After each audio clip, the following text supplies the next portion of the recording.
कळवण तालुक्यातील साकोरेपाडा हादरलं. उपसरपंचाकडून पत्नीची हत्या. नाशिक जिल्ह्यातील कळवण तालुक्यातील साकोरेपाडा गावात एक धक्कादायक घटना घडली आहे.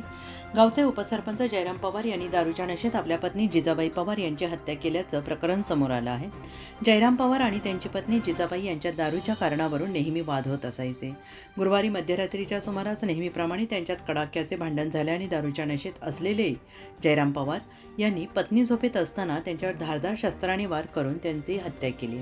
पत्नीच्या हत्येनंतर स्वतः देखील कीटकनाशक पिऊन आत्महत्येचा प्रयत्न केला, परंतु त्यांना तातडीनं उपचारासाठी रुग्णालयात दाखल करण्यात आले आणि या घटनेची माहिती मिळताच पोलीस घटनास्थळी दाखल झाले आहेत. संपूर्ण प्रकरणाचा तपास सुरू आहे.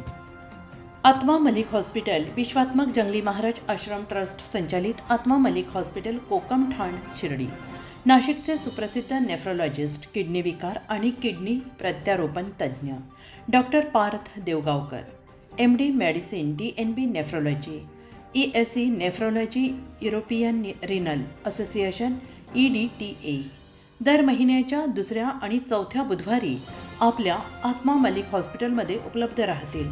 तरी कृपया गरजू रुग्णांनी याचा लाभ घ्यावा.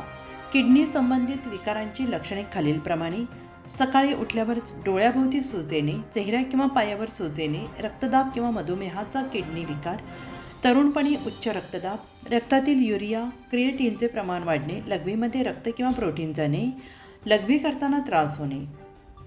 शिर्डी कोपरगाव रोड, कोकमठाण, कोपरगाव. नंबर